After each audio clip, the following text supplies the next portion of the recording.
Hello, നമുക്കിന്നൊരു ഫംഗ്ഷന് പോകാൻ റെഡിയാവാം. നമ്മുടെ സ്വന്തം പേജായിട്ടുള്ള അമോഘയിലെ ഒരു ബെസ്റ്റ് സെല്ലിങ് സാരിയാണ് ഞാൻ ഇടുന്നത്. നല്ല ബ്യൂട്ടിഫുൾ ആയിട്ടുള്ള സാരിയാണ്. ഞാൻ ഒന്ന് ജസ്റ്റ് ഹെയറൊക്കെ ഒന്ന് ചെറുതായിട്ട് സ്ട്രെയിറ്റ് ചെയ്തു. നമുക്കിന്ന് വളരെ സിമ്പിളായിട്ട് സ്റ്റൈൽ ചെയ്യാം. ജസ്റ്റ് ഒരു പേളിൻ്റെ ഒരു നെക്ലേസും ഒരു കുഞ്ഞ് ഇയറിങ്ങും ആണ് ഇടുന്നത്. കാര്യമായിട്ടുള്ള ആക്സസറീസ് ഒന്നുമില്ല. ഒരു കയ്യിലൊരു വാച്ച് കിട്ടുന്നുണ്ട്, 2 റിങ്സ് ഇട്ട് കൊടുക്കുന്നുണ്ട്, ഒരു കയ്യിലൊരു ചെറിയ ബ്രേസ്ലെറ്റ് ഇടുന്നുണ്ട്. പിന്നെ നമുക്ക് പെർഫ്യൂമൊക്കെ അടിച്ച് ഒന്ന് സെറ്റായിട്ട് പോവാം. അപ്പോൾ ഇതാണ് കേട്ടോ നമ്മുടെ ഫൈനൽ ലുക്ക്. സത്യം പറഞ്ഞാൽ എനിക്ക് സാരി ഭയങ്കര ഇഷ്ടമായി. ഈ ഒരു സാരിയുടെ ഭംഗി ശരിക്കും ഈ വീഡിയോയിൽ അറിയുന്നില്ല എന്നുള്ളൊരു വിഷമം മാത്രമേ ഉള്ളൂ.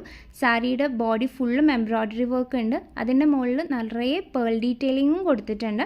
ഞാൻ ഇതിൻ്റെ വിത്ത് ബ്ലൗസ് ആയിട്ട് തന്നെയാണ് സ്റ്റൈൽ ചെയ്തിരിക്കുന്നത്. നല്ല ബ്യൂട്ടിഫുൾ ആയിട്ടുള്ള ഒരു വിത്ത് ബ്ലൗസാണ്. ഇതിൻ്റെ കുറേ കളർ ഓപ്ഷൻസ് നമുക്ക് അവൈലബിൾ ആണ്. നമ്മുടെ ബെസ്റ്റ് സെല്ലിങ് സാരീസിൽ ഒന്നാണ്. നിങ്ങൾക്ക് ചെക്ക് ചെയ്ത് നോക്കണമെങ്കിൽ നമ്മുടെ പേജ് ഞാൻ ഇവിടെ താഴെ ടാഗ് ചെയ്ത് കൊടുക്കാം. അപ്പോൾ റെഡി ആയ സ്ഥിതിക്ക് ഇനി നമുക്ക് ലേറ്റ് ആവേണ്ട, പെട്ടെന്ന് തന്നെ പരിപാടിക്ക് പോകാം. എന്താ പരിപാടി എന്ന് പറഞ്ഞില്ലല്ലോ. എൻ്റെ ഹസ്ബൻഡിന് ഇവിടെ കാലിക്കറ്റിൽ ബിസിനസ്സാണ്. അപ്പോൾ അവരുടെ ഒരു പുതിയ ബ്രാഞ്ച് ഇന്ന് കാലിക്കറ്റ് മീഞ്ചന്ത് ഓപ്പൺ ആവുകയാണ്. അതിൻ്റെ ഇനോഗ്രൽ സെറമണിക്കാണ് നമ്മൾ പോകുന്നത്. കാര്യമായിട്ട് വലിയ ഫംഗ്ഷനൊന്നും ഇപ്പോൾ വെക്കുന്നില്ല. ചെറുതായിട്ടൊന്ന് വിളക്കൊക്കെ എത്തിച്ച് കയറുകയാണ്. കർക്കിടകമൊക്കെ കഴിഞ്ഞ് നമുക്കൊരു ഫംഗ്ഷൻ തന്നെ വെക്കാമെന്ന് വിചാരിച്ചു. കറക്റ്റ് 3 മാസം മുൻപെയാണ് നമ്മുടെ കാലിക്കറ്റിൽ തന്നെയുള്ള മറ്റൊരു ബ്രാഞ്ചിൽ തീപിടുത്തം ഉണ്ടായത്. ആ ബ്രാഞ്ച് മുഴുവൻ കത്തി നശിച്ചു. നമുക്ക് വലിയൊരു നാശനഷ്ടമാണ് ഉണ്ടായത്. ഞാനൊക്കെ ആയിരുന്നെങ്കിൽ സത്യം പറഞ്ഞാൽ ഭയങ്കര ഡൗൺ ആയി പോയനെ. പക്ഷേ എൻ്റെ ഹസ്ബൻഡിൻ്റെയും ആളുടെ പാർട്ട്നേഴ്സിൻ്റെയും ഒക്കെ ഭയങ്കര മെൻ്റൽ സ്ട്രെങ്ത് കൊണ്ടാണ് കറക്റ്റ് 3 മാസത്തിന് ശേഷം നമുക്ക് ഇങ്ങനൊരു ബ്രാഞ്ച് ഓപ്പൺ ചെയ്യാൻ പറ്റിയത്.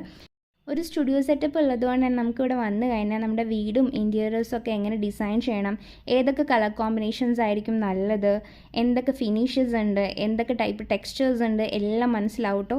അത്രയും ഭംഗിയിൽ അവർ ചെയ്തിട്ടുണ്ട്. പിന്നെ ഞാൻ പറഞ്ഞല്ലോ, ബിർള ഓഫീസ് പെയിൻറ്റ്സ് മാത്രമല്ല, ഇന്ത്യയിലുള്ള മേജറായിട്ടുള്ള എല്ലാ പെയിൻറ്റ് ബ്രാൻഡ്സിൻ്റെയും ഹോൾസെയിൽ ആൻഡ് റീറ്റെയിൽ ഇവർ ചെയ്യുന്നുണ്ട്. കാലിക്കറ്റിലുള്ള ആൾക്കാരാണെങ്കിൽ ഒന്ന് ചെക്ക് ചെയ്ത് നോക്കൂ കേട്ടോ. പ്രോപ്പർ മീൻചന്തയിൽ തന്നെയാണ് ഷോപ്പ് വരുന്നത്. അപ്പോൾ ചെറിയ മധുരവും ചായയൊക്കെ കുടിച്ച് നമുക്ക് നേരെ ഇനി ലഞ്ച് കഴിക്കാൻ വേണ്ടി പോവാം. നല്ല ലാവിഷ് ആയിട്ടുള്ള മീൽസ് ആയിരുന്നു. രാവിലെ കാര്യമായിട്ടൊന്നും കഴിക്കാത്തതുകൊണ്ട് തന്നെ നന്നായിട്ട് വയറ് നിറച്ചും കഴിച്ചു. ഫുഡൊക്കെ കഴിച്ച് ക്ഷീണിച്ചിരിക്കുന്ന ഇരിപ്പാണ്. ഇനി കാര്യമായിട്ടൊന്നും ഇന്നില്ല. നമുക്ക് അടുത്ത വീഡിയോയിൽ കാണാം കേട്ടോ. ബൈ.